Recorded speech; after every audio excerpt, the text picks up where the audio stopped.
Oi, tudo bem com você? Como é que tá? Eu espero que esteja tudo certinho para que esse nosso papo de hoje seja muito bacana, tanto para mim, quanto para você, quanto para os nossos convidados. Nós vamos conversar hoje sobre a situação do funcionalismo público, principalmente dos professores que dão aula na Universidade Estadual de Londrina, a UEL. E aqui comigo, para poder conversar, falar um pouco mais sobre essa categoria, estão presentes Lorena Portes, presidente do Sindicato dos Professores da UEL, e também André Ferreira, diretor do sindicato. Oi, gente, tudo bem com vocês? Olá, tudo bem? Sejam todos muito bem-vindos ao nosso podcast. Vamos conversar nosso papo, então. Uma Vamos lá. satisfação estar aqui. Que bom, eu que agradeço a presença de vocês. Gente, uma das principais perguntas, né, que a sociedade atualmente se faz. Esse ano, a categoria, os professores da UEL, vão fazer greve ou não? Bom, obrigada primeiramente aí pela oportunidade, importante aí poder falar um pouquinho mais das nossas lutas sindicais e poder informar também a população, né, as diferentes pessoas aí sobre a nossa situação. Veja, Erickson, nós vimos esse ano construindo a nossa campanha salarial e pautando, sobretudo, o pagamento do direito constitucional da database, que é a reposição salarial, né? Uhum. Importante que as pessoas compreendam também que lutar por reposição salarial não é luta por aumento de salário, né? Todo ano a inflação ela vai corroendo o nosso salário, né? A gente vai ao supermercado, a gente vai na feira e a gente diretamente vê que os produtos estão subindo. Então, é um direito de toda trabalhadora, de todo trabalhador, ter uma revisão anual dos seus salários, né? Então, nesse sentido, a nossa campanha veio sendo construída diante aí de uma defasagem absurda de 52%, e nós colocamos sim, né, nas nossas assembleias, é importante dizer que nós temos 7 universidades estaduais no Paraná, é o maior sistema estadual de ensino superior do Brasil, e nessas 7 universidades nós temos 7 seções sindicais do Sindicato Nacional, que é o ANDES, né? E nós nos articulamos aqui na região através do Comando Sindical Docente. Então, as deliberações que nós apresentamos nas assembleias, as nossas pautas, são sempre unificadas, né? E a partir dessas deliberações, nós colocamos, sim, como que a gente poderia criar algumas estratégias de pressão maior, né, ao governo do estado, e sim, as assembleias deliberaram por indicativo de greve, depois nós pautamos o estado de greve, né, como ferramentas muito mais políticas para poder expor ao governo, né? A categoria está insatisfeita, nós queremos o pagamento da nossa database, nós temos que conversar sobre essa defasagem imensa, né? Então, ela é uma estratégia política muito importante e que nos coloca numa responsabilidade também muito grave, né? Muito grande. Nós não podemos desqualificar e desmoralizar uma greve, né? Uma greve é uma tomada de decisões que traz grandes implicações.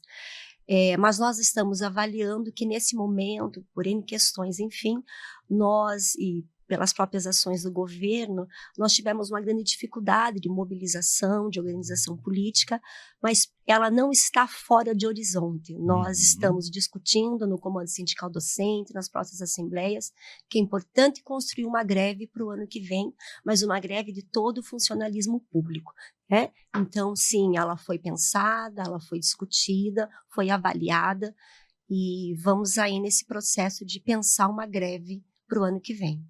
Professor, a professora Lorena Portes nos disse agora de uma defasagem de 52% nos ganhos da categoria, seja ela da UEL ou de qualquer outra universidade estadual do Paraná. 52% é uma margem muito alta. Isso vem se acumulando ano a ano? Isso vem se acumulando há pelo menos 10 anos. 2016, Erickson, foi a última vez que nós tivemos a reposição na data correta, que é o mês de maio, segundo a Constituição, né? Todo mês de maio, o empregador deve, no mínimo, repor a inflação do ano anterior, como a Lorena acabou de dizer. Então, em 2016, nós tivemos essa reposição.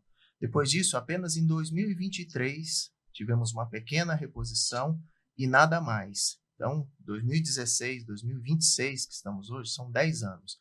Então, é uma defasagem muito grande. Se alguém fizer aqui um exercício rápido e imaginar quanto que custava 1 litro de gasolina há 10 anos, não é? 1 quilo de carne ou a conta de luz, você vai ver que os preços inflacionaram muito. No entanto, o salário dos servidores públicos do Estado do Paraná não foi reajustado pela inflação nesses últimos 10 anos. Isso gera uma situação realmente muito difícil para o conjunto do funcionalismo público.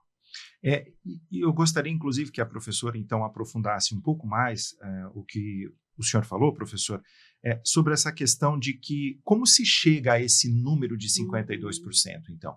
Sim, é importante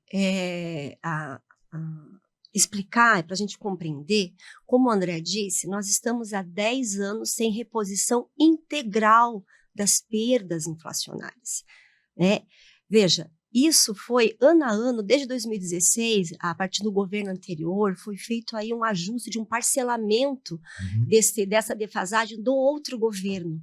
E o governo atual, então, ele fez o pagamento parcelado, tinha um último valor a ser pago a partir aí de 2015, que foi pago, e depois, nesse governo, ele não pagou para além da dívida do governo anterior. Então, nesse governo, não teve nenhuma reposição anual dos salários. O que teve em 2023 foi, sim, pagamento de database, mas que, de fato, não diminuía, não subtraía essa defasagem que veio sendo acumulada. Olha que questão séria. Veja, Erickson, todo ano você tem que ter a reposição, você não tem. Aí no ano seguinte você também não tem reposição salarial. Isso a gente está falando apenas da defasagem inflacionária, sem uma reposição de um reajuste real, é isso? De jeito nenhum, exatamente. É reposição das perdas inflacionárias. Por isso que eu disse há pouco, não é aumento, né?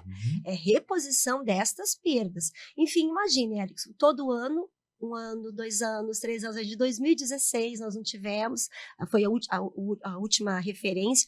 A partir de lá nós tivemos em 2023 esse pagamento de 5,79. Então, veja o acúmulo, né, que nós tivemos, porque o governo não sentou conosco, nunca teve uma mesa de negociação, ele sempre é unilateral nas suas proposições, né? E a gente vem insistentemente fazendo as nossas campanhas salariais, buscando articulá-las com todo o funcionalismo, né? Então, nós chegamos, sim, nessa situação. E também, um outro ponto, é que o governo ele teve uma estratégia política, né? Que foi em 2023, ele fez reestruturação em boa parte das carreiras do funcionalismo público. O que isso gerou? Uma disparidade muito grande, porque algumas categorias tiveram aí, na sua reestruturação, um incremento salarial muito diferente. Nós tivemos categorias que tiveram 100%, né, de incremento em relação ao piso, ao seu vencimento básico, né? E outras categorias não. Então, isso criou uma disparidade muito grande. Só para ter uma ideia, nas universidades, o que ele fez? Os professores, nós temos o nosso vencimento básico e nós também temos um adicional de titulação por semestre, por ser doutor, né? Ele fez um pequeno reajuste desse incremento aí pela adicional de titulação, e que, de fato, não supriu de maneira alguma a defasagem que nós estávamos vivendo. Inclusive, se nós formos considerar que desde 2020, desde esses últimos 3 anos, né, a partir de 2023, nós não tivemos nenhuma forma de reposição, aquele incremento que nós tivemos pelo adicional de titulação, ele foi diluído pela questão inflacionária. Professora, deixa eu só fazer um adendo, é o seguinte, para você que está nos acompanhando, para que um profissional seja professor em uma universidade estadual, ele precisa ter, no mínimo, o título de mestre. E em algumas categorias, algumas posições como professor e como pesquisador, ele precisa já ser, no mínimo, um doutor. Então, um profissional, para chegar a ser mestre e até mesmo doutor, são muitos anos de estudos e de preparação. Para a gente colocar aí, no mínimo, hoje, uma graduação leva 5 anos. Uma pós-graduação na especialização, mais 2 anos, um mestrado de 2 a 3 anos e um doutorado, dependendo da área, pode chegar até mesmo a 5 anos de estudos e pesquisas. Por isso, um profissional, para chegar a ser professor ou pesquisador em uma universidade, ele leva muitos anos de estudo. Então, não é de uma hora para outra que um profissional se forma e pode, então, prestar um concurso ou um processo seletivo e entrar na área acadêmica. Eu falei algo errado? Não, a tua interferência aqui foi extremamente importante. Por quê? Porque as pessoas, geralmente, quando falam da categoria docente, as pessoas falam, nossa, os professores estão pedindo aumento, que horror. As pessoas não questionam o salário, quanto ganha um médico, quanto ganha um advogado, e um empresário, ou quem trabalha hoje com as redes sociais. Me parece assim que quando a gente fala de funcionalismo público, em especial de professores, me parece que a gente tem que provar de uma forma meritocrática, né? Portanto, quanto a gente seria merecedor e quando a gente está reivindicando reposição, as pessoas analisam de forma equivocada que nós estamos pedindo um aumento de salário, o que não seria nada inconstitucional, né? Então, sim, são anos. Eu quero até reforçar aqui, nas universidades de uma forma geral, mas na UEL, nós temos mais de 85% de professores doutores na UEL. Né? O último concurso, a formação, a requisição é doutorado. Dificilmente nós temos concursos hoje que pedem um mestrado, a não ser para os testes seletivos, né? Então, é um corpo profissional altamente qualificado, né?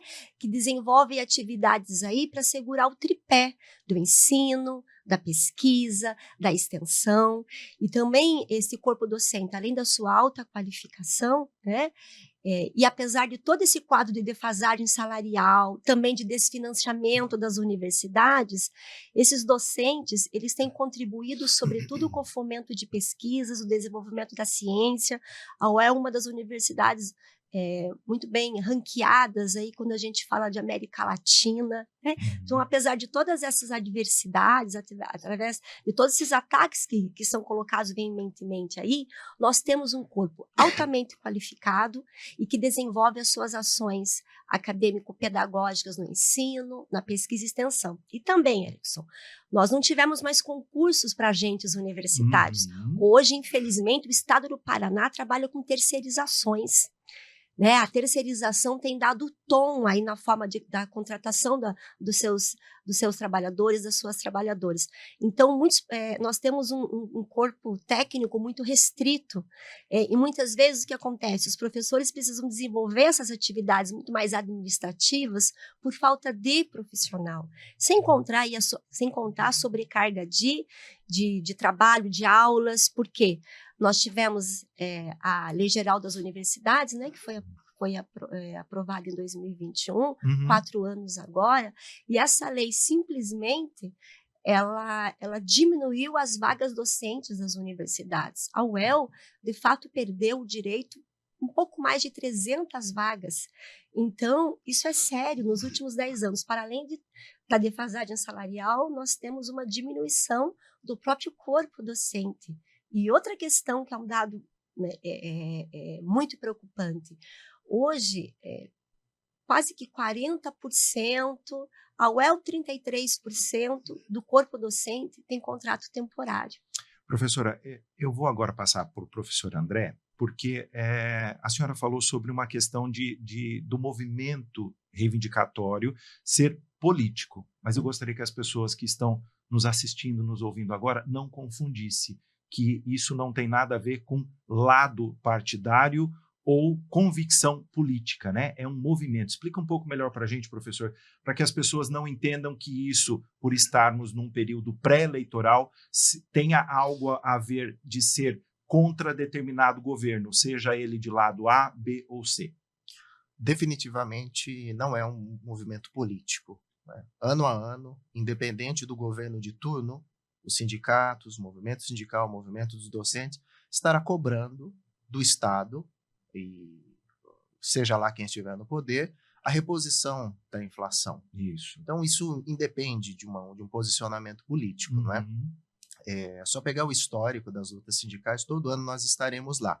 Na verdade, os sindicatos, eles são movimentos apartidários. Nós representamos uma base de mais ou menos 1.500 docentes na UEL. Docentes que têm as mais diferentes posições políticas, né? As diferentes posições no campo partidário. É isso mesmo que eu queria que o senhor deixasse claro, porque muitas pessoas pensam, de maneira muitas vezes equivocada, que um movimento sindical sempre está ligado a um lado A ou um lado B, e não é isso, né? A defesa é de uma categoria, é a defesa de direitos e de manter os ganhos dessa categoria em níveis, em patamares que condizem com a nossa realidade econômica. Exato. A luta histórica dos sindicatos, da história do que são os sindicatos, é isso: buscar a melhor condição possível para a sua categoria. Uhum. Não é? E é isso que nós temos feito nos últimos anos e continuaremos fazendo, independente do resultado da corrida eleitoral desse ano, por exemplo.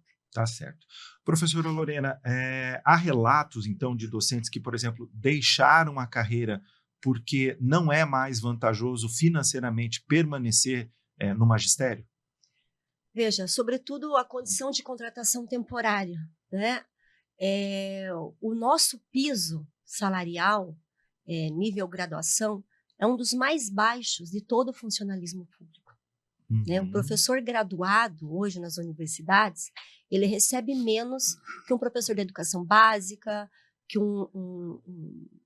enfim, imagine aí que um delegado que tenha só é cobrado dele a graduação, um perito, né? Então o nosso piso salarial Você inicial, pode me dizer hoje em torno isso, quanto está esse piso inicial? R$3.600, um pouquinho mais, que é Para quantas horas para a aula? graduação. Eu estou falando em 40 horas. 40 horas? Esse é o piso. Para um professor Para com um graduação. professor com graduação, né? Tá. Porque aí, a partir do momento que ele tem a especialização, o mestrado, o doutorado, esse salário ele vai automaticamente ampliando, né? Mas a gente comparar em termos de piso, de vencimento básico, é essa situação.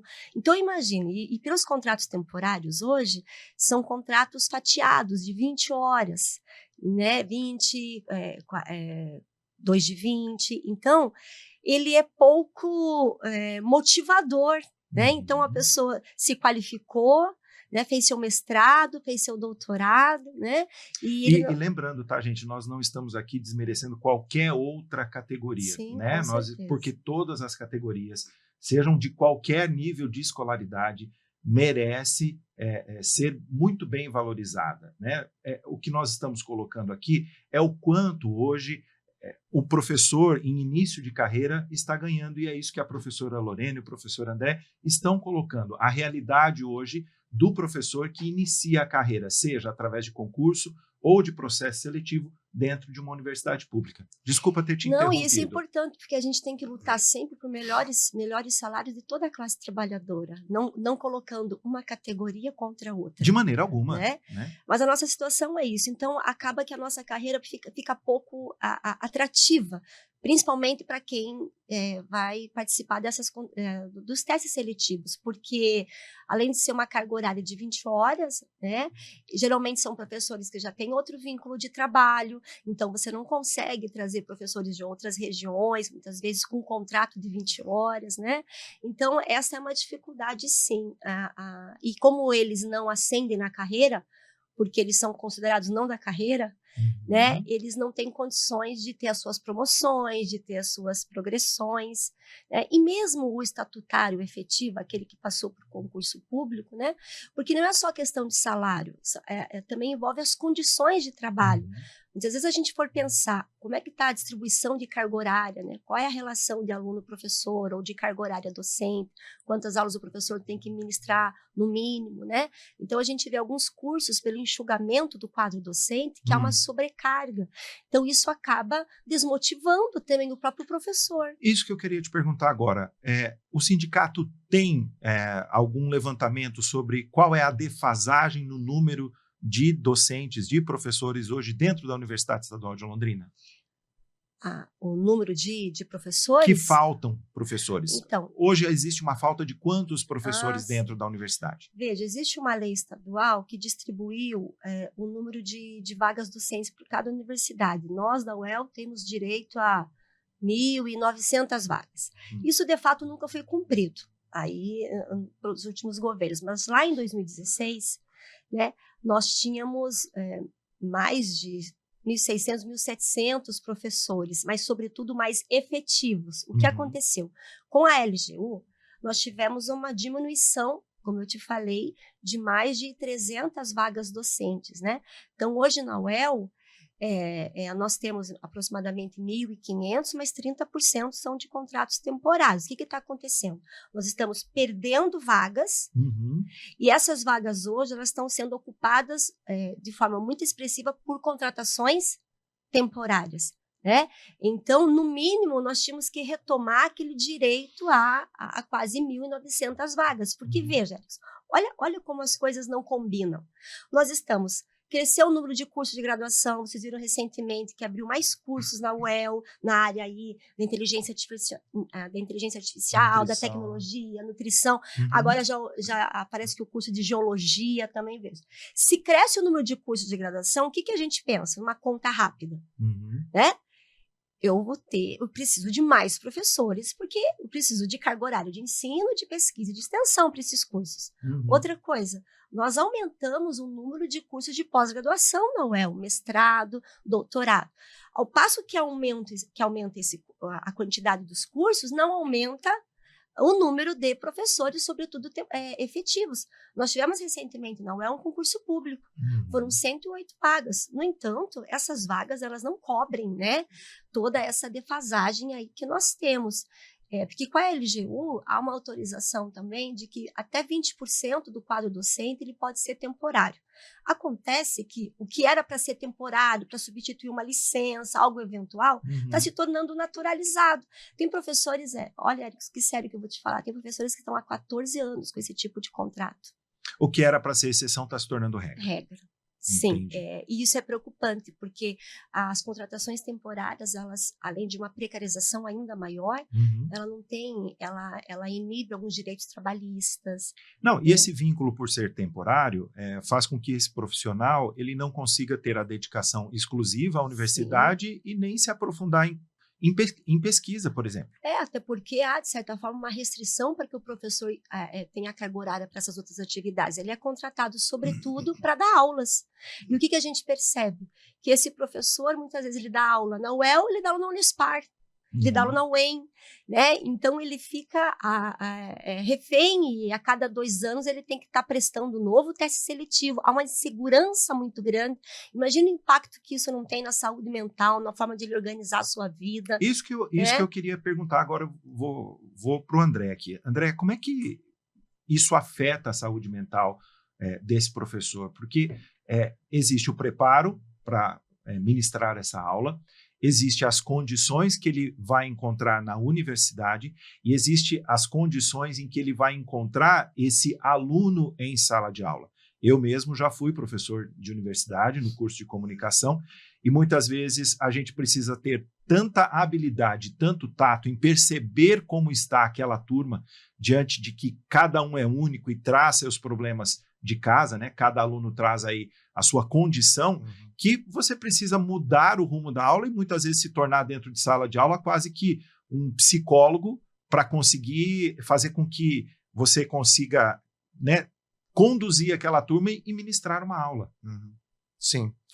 Erickson, você disse anteriormente, com muita propriedade, que a nossa carreira ela exige muito investimento pessoal. Então, diferente de carreiras outras, de profissionais liberais, que com 20 e poucos anos formados já conseguem inserção no mercado de trabalho, quem decide, quem faz como opção de vida ir para a carreira acadêmica, vai ter uma formação muito longa. Então, depois dos 30 anos, às vezes muito mais, que você conseguiu um título, um doutoramento, para ir começar a prestar concursos, para ingressar. Então, nossa carreira, naturalmente, ela já começa mais tarde, né? Depois de um longo investimento pessoal.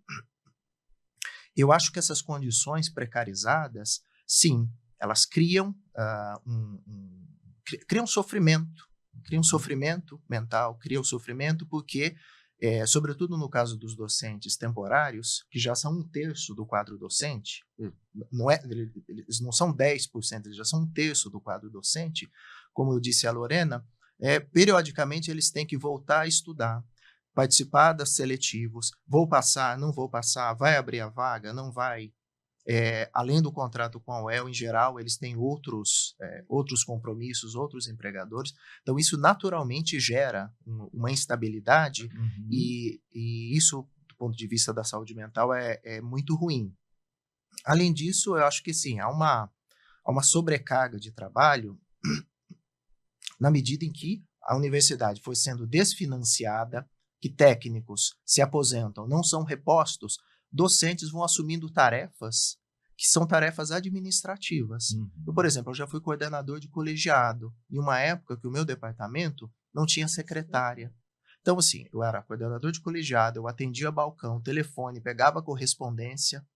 Ou seja, eu sou um docente com alta qualificação na minha área, sou especialista no meu tema de pesquisa, e eu gastava boa parte do meu expediente fazendo tarefas, deixando de desempenhar a função para a qual eu fui contratado.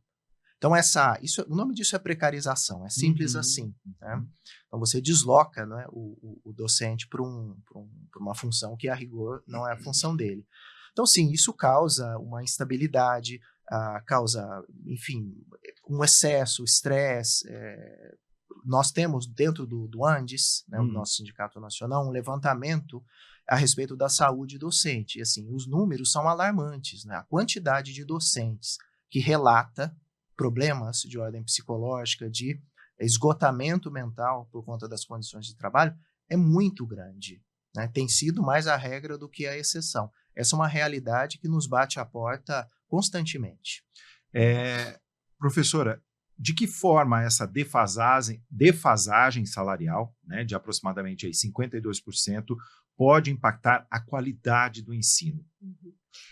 Eu quero colocar um elemento da pergunta anterior, claro, só agregar a fala do professor André.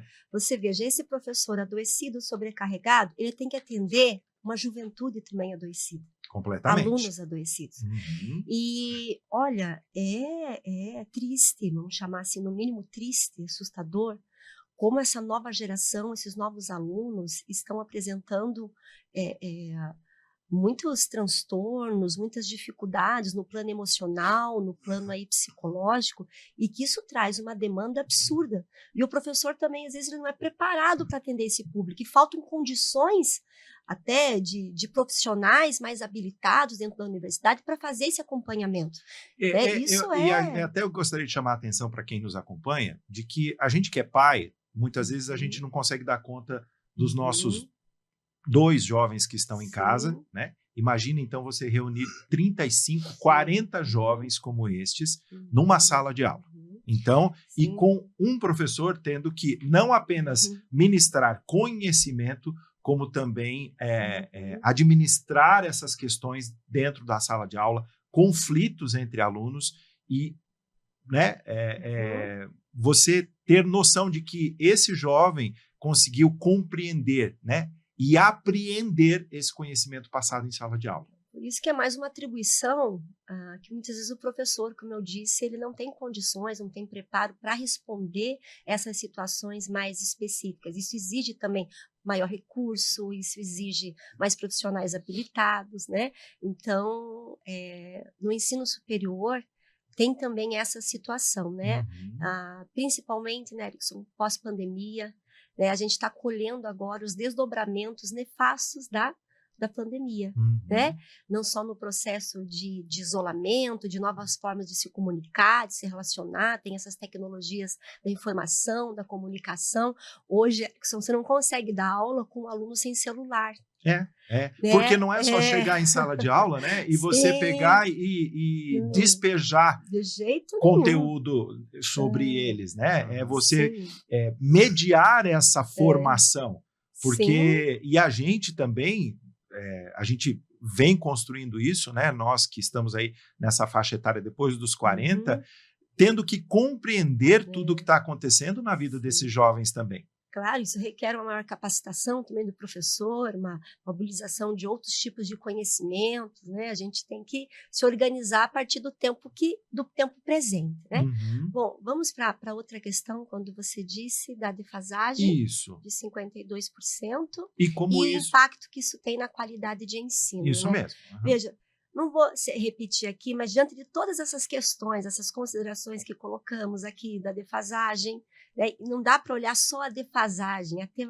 A defasagem, ela agudiza esse processo. Mas o desfinanciamento, a falta de infraestrutura, de condições de trabalho mais decentes, digamos assim, né? De falta de profissional, como é que isso impacta? Não tem um impacto direto. Não é que o professor, porque ele está com uma defasagem aí de 52%, se diminuirmos agora os 5%, né? Ele vai dar uma aula ruim. Não. O impacto não é nesse sentido, né? É que essas condições, elas vão gerando uma desmotivação. Ela também, além da desmotivação, o professor assim, tem que dar conta de tantas atribuições, quer dizer, como é que ele faz esses processos de mediações na sua sala de aula, né? Então, não é que tem um impacto direto, ele vai deixar de trabalhar ou ele vai fazer com menos qualidade. Como eu falei anteriormente, apesar de toda essa defasagem, os professores altamente qualificados desenvolvem atividades de ensino, pesquisa, extensão. Eu penso, sabe, Érico, que as pessoas não sabem o tamanho da UEL. A UEL é maior do que muitos municípios do Paraná. Sim. Né? A UEL, ela tem um impacto no plano econômico social aqui do município e do estado extraordinário, né? Até a universidade vem recorrentemente fazendo as feiras, né? Expondo as atividades que são desenvolvidas. Então, muitas vezes acha que o professor, a atividade docente se resume a dar aula. E assim, para mais, não é a dar aula, você chega na sala, aperta um botão, né? Eu digo assim, ó, liga o botão agora, valendo. É como se você não tivesse que se preparar, você não tivesse que fazer as leituras, você não tivesse outras atividades para além do planejamento da aula. Provas para corrigir. Não, exatamente. Né? Né? Que então, são feitas fora do horário de trabalho. Com certeza. Então, a implicação, ela é indireta, vamos dizer assim, porque esse acúmulo todo de atribuições e mais a defasagem salarial, o professor já entra na sala de aula, vou falar a verdade, Érico, ele já entra assim, cansado. Ele já entra assim, nossa, né, eu preciso desenvolver essas atividades, eu tenho um compromisso com o ensino superior público, tenho um compromisso com a defesa dessa universidade e sou constantemente desvalorizado. Né? O impacto se dá por este caminho aí. Então, algumas pessoas podem até pensar, esse papo deles está para defender a categoria dos professores, está para defender o reajuste, né, a equiparação salarial, mas eu queria ir um pouquinho mais a fundo até para que a gente deixe de ter essa visão limitada.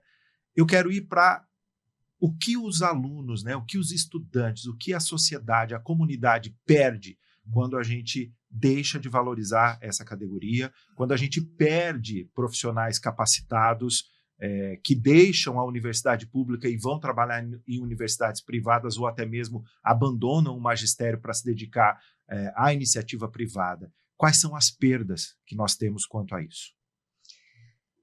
Imensas perdas, né? Porque nós também não podemos entender que isso é uma luta corporativa somente. É uma luta por salários, uma luta corporativa. Ela não é. Porque quando você reivindica a luta por melhores salários e melhores condições de trabalho, o que está no horizonte? O aprimoramento da universidade pública, né? O aprimoramento, a qualidade dos próprios serviços públicos de uma forma geral. Do HU, né? Do CRAS, do CREAS, das escolas públicas de uma forma geral, das universidades públicas, que são patrimônios, né, culturais aí de todo o nosso estado, da nossa região. Perde porque além de você, né, precarizar as condições de trabalho, desmotivar o professor, né, para continuar se desenvolvendo e se qualificando ainda mais para poder qualificar também as suas atividades, a população vai perdendo porque o próprio serviço público está sendo corroído. Quando você não valoriza as suas trabalhadoras, os seus trabalhadores, você não valoriza a instituição, no nosso caso, a universidade, que vem de uma forma muito lamentável, né, tendo recursos cada vez menores, né, diminuição de bolsas, né, para pesquisas nas suas diferentes instâncias, enfim. Isso vai desmontando a própria legitimidade da universidade, né? Acho que isso é importante dizer. A universidade pública, ela encontra-se num momento, eu não vou dizer que a universidade está em crise, que a universidade esteja em crise, mas cria-se uma falácia de que a universidade não responde mais às necessidades do tempo presente. Converse com nossos filhos, com as pessoas com a gente convive, com os jovens. As pessoas muitas vezes não colocam na universidade um grande espaço, não só formativo, profissional, mas para ele se desenvolver, né, de forma mais integral. Então, eles querem... Hoje há até uma demonização da CLT, isso é tão assustador, né? Eu quero trabalhar por conta, eu quero fazer meu negócio, por que eu vou buscar qualificação? Então, a gente precisa retomar esse lugar, né, de valorização da própria universidade e que isso impacte no desejo, no interesse dessas pessoas a entrarem na universidade, a valorizá-la. Gente, parece que eu vou falar algo que é mentira, mas não é. Eu estava atendendo essa semana os alunos de enfermagem do primeiro ano, jovens, né, 18 anos, 19 Qual que é a anos. sua área, professora? Eu sou de serviço social, eu sou assistente social. E assim, fui atender esses alunos lá no sindicato e perguntei para eles assim, alguém aqui já conhecia a UEL? Não, professora. A gente não conhecia a UEL. Eu vim aqui quando eu fiz o cursinho. Ainda a universidade, que tem esse tamanho extraordinário, que tem esse impacto absurdo na economia, na questão da cultura aqui da nossa região, ela ainda, para a classe trabalhadora, né? Ele não enxerga, ele não se vê na universidade pública. Olha que sério isso, né? Muito. Gente, isso é sério, é preocupante também, né? Parece que a universidade é algo inatingível para ele. E aí, muitas vezes, se coloca assim, a universidade pública é mais exigente, a universidade pública é mais rigorosa, né? Então, cria-se uma ideia de que eu vou para o caminho mais fácil, então eu vou buscar outros tipos de formação, em outras modalidades. Isso a gente precisa recuperar. Nós temos que defender uma universidade, né, muito mais ampliada, que atenda, sobretudo, essa classe trabalhadora, seja uma universidade popular, de fato, né? Então, quando a gente desvaloriza seus profissionais, nós estamos desvalorizando a universidade e nós estamos contribuindo com esses discursos aí de deslegitimação, né? E a gente tem que fazer o caminho completamente avesso. Com certeza. Porque pública. As grandes potências mundiais e que a gente muitas vezes acaba colocando num patamar de admiração, né, elas só conseguiram chegar a esse ponto qualificando profissionais através da educação, né, da educação, da pesquisa, do aprofundamento. Então, China, Estados Unidos e outras potências mundiais só alcançaram esse resultado a partir do momento da valorização profissional, da valorização e da pesquisa tecnológica, e para que isso aconteça, não tem como sem professores, né? Não tem como sem profissionais qualificados para que a gente possa, então, qualificar os nossos jovens e quem está interessado em ter essa profissionalização, né? Não é apenas formar mão de obra, né? Nós temos que ter profissionais pensantes, inclusive. Mas deixando aí um pouquinho minha opinião de lado, vamos continuar. Em que momento aí... como é que vocês conseguem equilibrar? Eu vejo isso de grande importância, né? A busca pelo reajuste, né?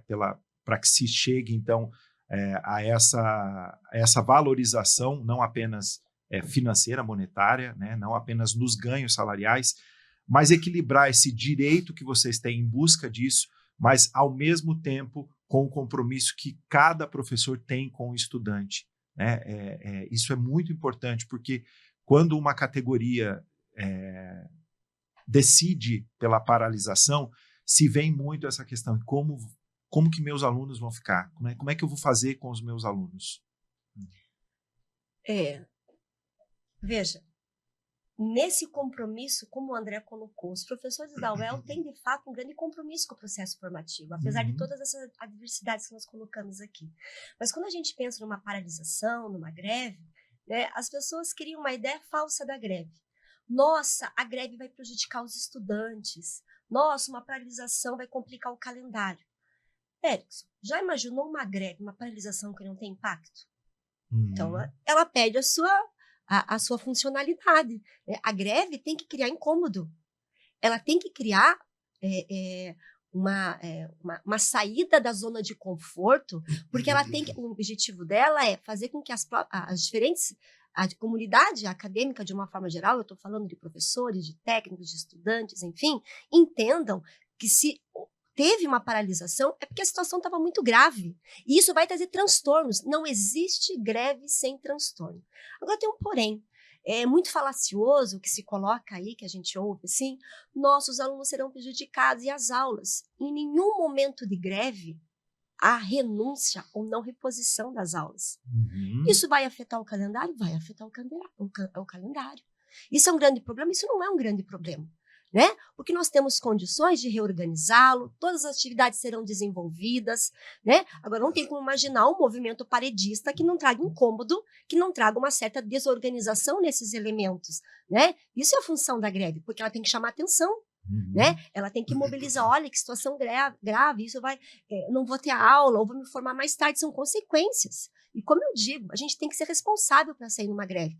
Já quando a gente delibera uma greve, a gente já está pensando nas consequências, nos desdobramentos, né? Ninguém sai de greve porque acordou com vontade de sair de greve, né? Ou porque está tão bravo, está tão assim, indignado, que automaticamente a gente vai sair em greve. Porque ela nos traz muito mais trabalho, diga-se de passagem, hein? Muito mais responsabilidade, muito mais, atividades são contínuas.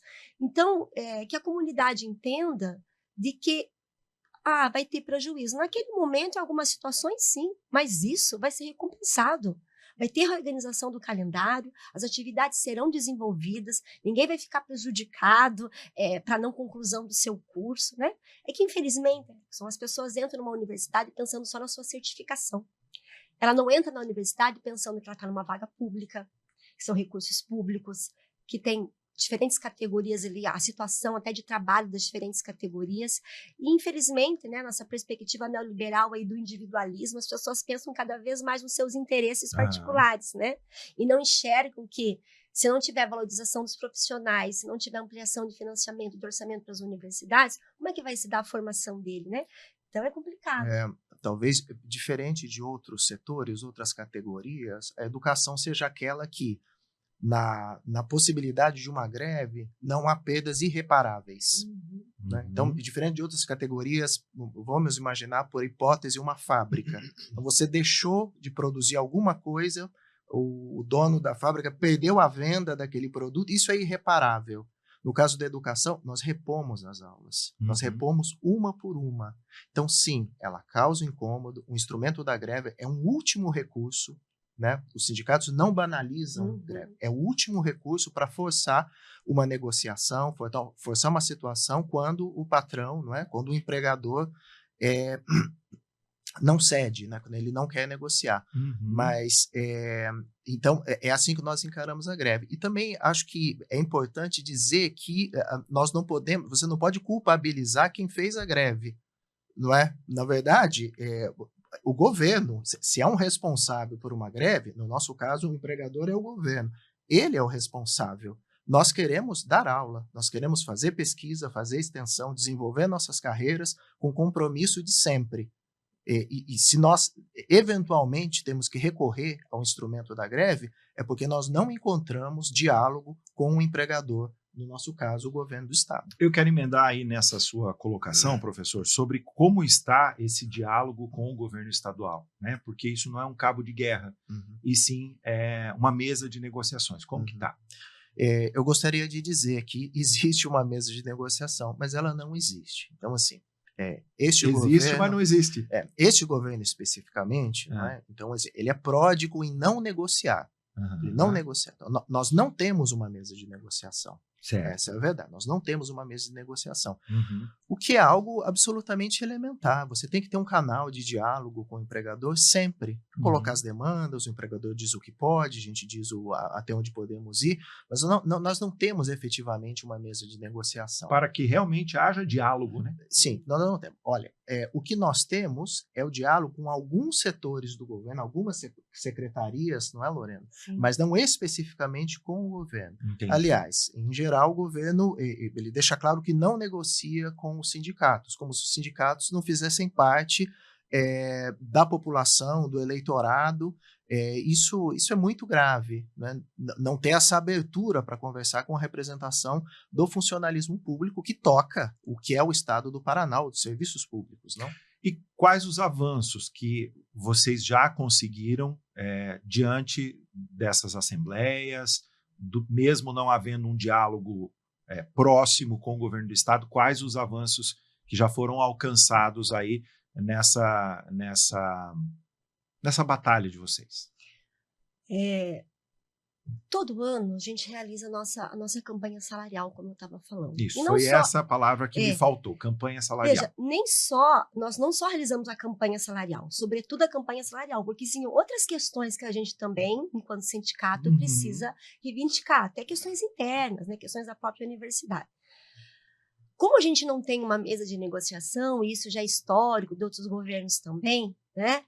Nós temos alguns canais muito esparsos, uma reunião aqui com a CEAP, outra reunião aqui com a SET, que é a pasta responsável, né, a Ciência e Tecnologia responsável pelo ensino superior do Estado, né? E todo ano, né, em toda a nossa campanha, o que nós colocamos? Claro, a reposição salarial, outra questão que a gente não colocou, que é a nossa demanda também pela equiparação, que o nosso piso seja equiparado com o piso do Magistério da Educação Básica, o piso nacional do Magistério da Educação Básica, né?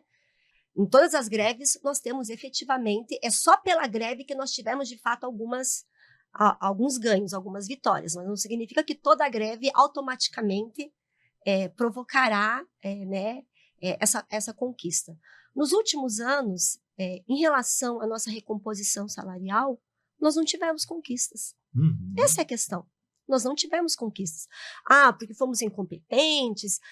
Porque estávamos pouco mobilizados? Né? Não. É isso. Né? Porque não tivemos abertura para conversar.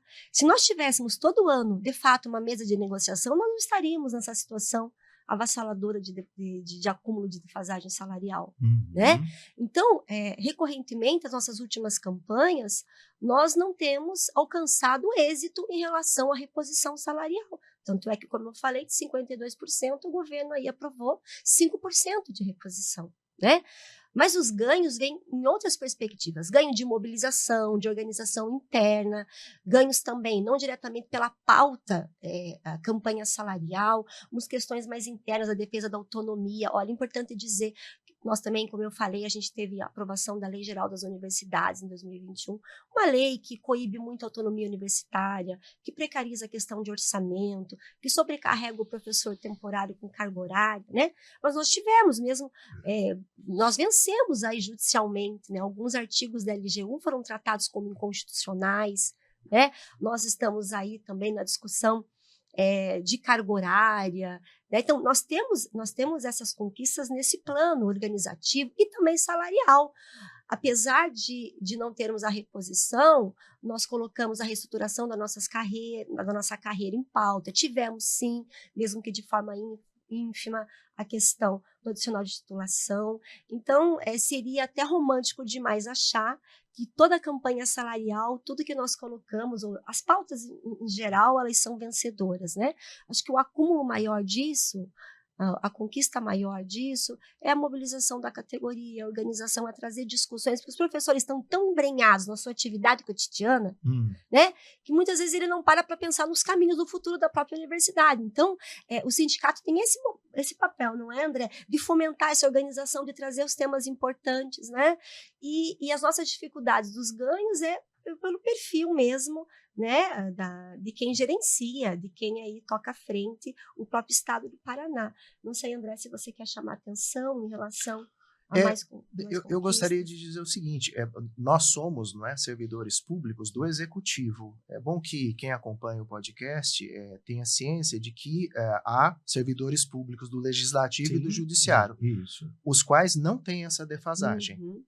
Aliás, há setores que não têm nenhuma defasagem, que os salários foram integralmente repostos. E com ganho real. Às vezes com ganho real. Né? Então, sim, essa situação, essa defasagem escandalosa é para os funcionários públicos do Poder Executivo, que é onde nós, docentes, né, das universidades, estamos alocados. Então, professor André, quais foram os ganhos dessa campanha salarial atual que vocês estão desenvolvendo ainda, mas que, devido ao período pré-eleitoral, existe um certo entrave? Explica para a gente quais foram os ganhos e quais os entraves que, inclusive, nesse momento acaba fazendo com que vocês não deflagrem uma greve. Perfeito. Então, em termos concretos, o governo sinalizou uma reposição de 5% linear para todo o funcionalismo público do Paraná. Então, independentemente se é professor... Independente. O professor, o técnico de apoio, não é? O professor da escola, o bombeiro, todos os servidores públicos, o pessoal da saúde, não é? Vai ter uma reposição, repito, depois de 10 anos, não é? De 5%. Então, isso é o que nós temos de concreto. Havia espaço orçamentário para mais que 5%? Havia. O Estado do Paraná tem dinheiro em caixa, é público, aliás. O governo faz questão de propagandear que tem caixa, não é? Que tem superávit. Isso é uma coisa boa. Agora, nós, como funcionários públicos, esperamos que o superávit se transforme em valorização das carreiras. Afinal de contas, o Estado serve para quê? A não ser para distribuir bons serviços públicos. Né? Então, por que 5% e não mais que 5%? Né? Porque nós não conseguimos mais que esse índice. Bom, primeiro porque era uma decisão do próprio governo. Ele poderia ter anunciado mais e não o fez. Isso é uma questão do governo.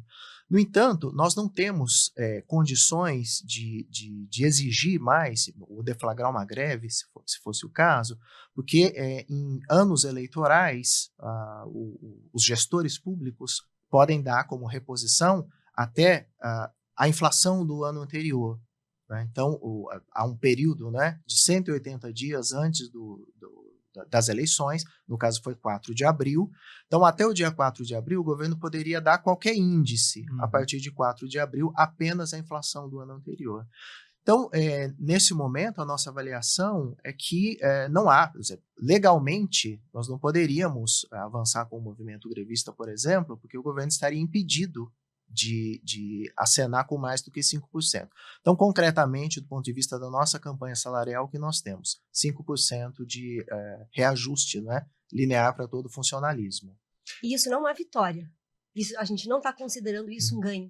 Muito mais uma desmoralização, muito mais uma afronta. Né? Isso não, a gente não está colocando isso como conquista. Isso foi, na verdade, uma estratégia de desmonte e de desqualificação. Então, isso é afronta, porque é um mísero 5%. Né? Gente, nós estamos no fim aí do nosso podcast, mas eu quero deixar uma pergunta aqui para vocês.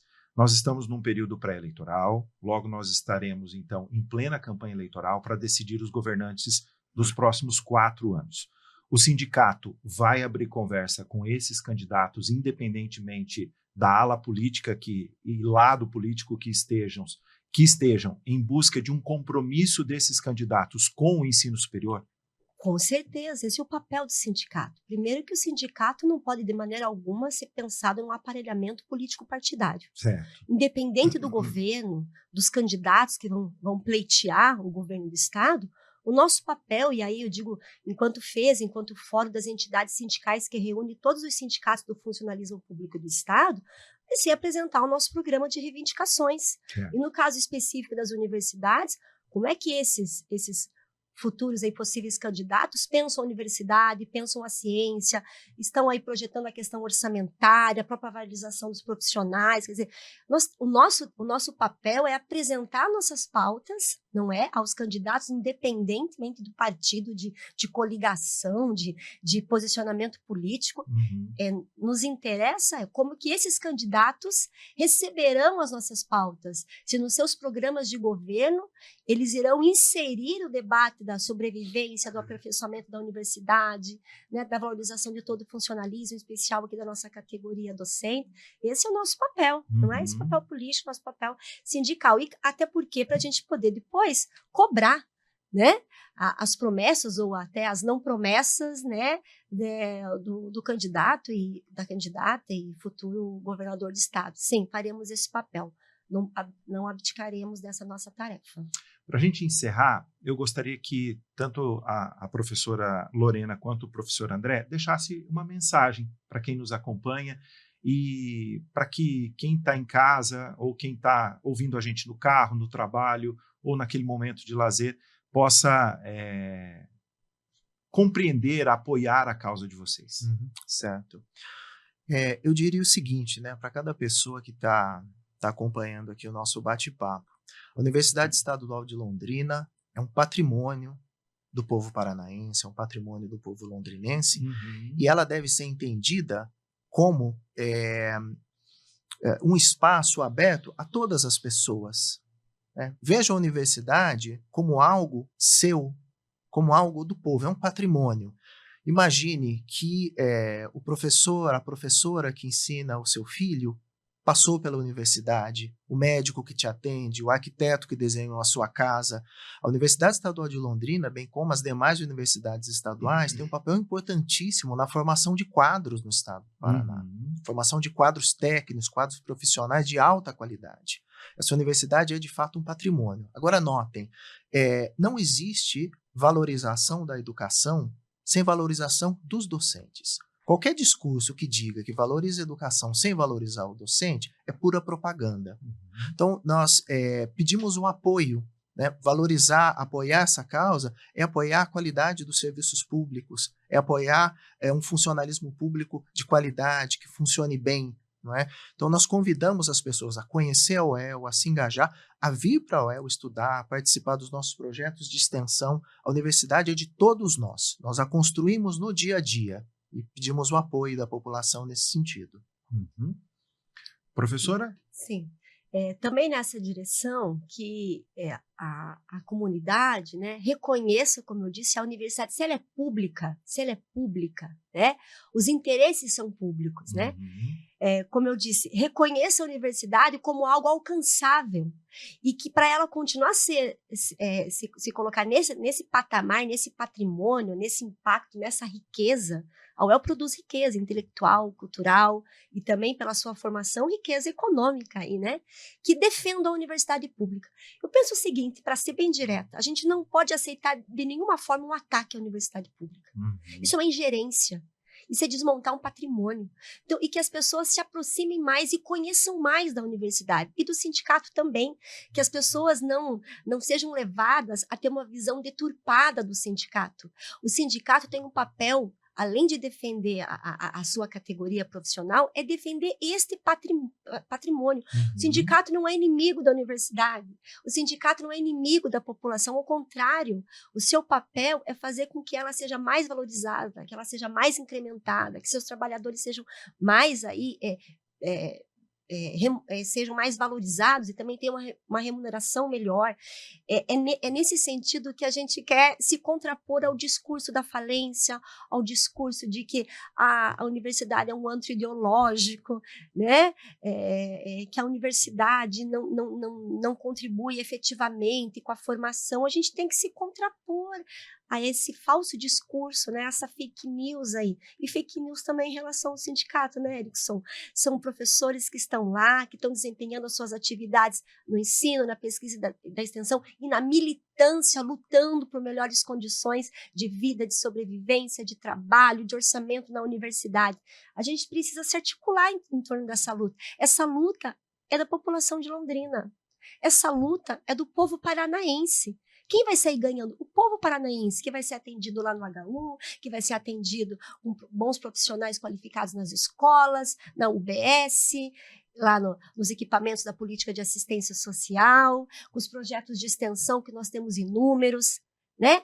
A luta precisa ser coletiva, a defesa da universidade precisa ser coletiva. Por isso, a gente precisa conhecer essa universidade e conhecer o sindicato, viu? Fica o convite aqui, né, para passar lá, conversar com a gente, tomar um café, né, para conhecer aí um pouquinho da história da universidade, da história do sindicato. E nesse café, por que não, né? Dar sugestões, Com né? certeza. Trazer causas e muitas vezes esse diálogo sempre abre frentes incríveis de conhecimento, de contato. Isso todo mundo ganha, não é verdade? Ganha coletivo. Com certeza. Eu quero agradecer a participação, então, da professora Lorena Portes, presidente do Sindicato dos Professores da UEL. Professora, muito obrigado. Agradeço imensamente a essa oportunidade de poder conversar com você. Obrigada. Professor André Ferreira, diretor também do sindicato. Professor, também agradeço a sua presença aqui, a oportunidade desse bate-papo, né, da gente aprofundar. Eu aprendi bastante com vocês hoje aqui e, com certeza, espero que vocês venham mais vezes, porque as portas da Tarobá estão sempre abertas para as múltiplas discussões. Foi uma satisfação. Obrigada. Tá, Foi um joia. prazer. E agradeço principalmente você que nos acompanhou. Esse é o Tá no Pod, o podcast da Tarobá. Esse é o espaço para a gente discutir diversos assuntos, assuntos que muitas vezes mexem com a comunidade. E esse é o nosso dever. Até mais. Valeu. Tchau.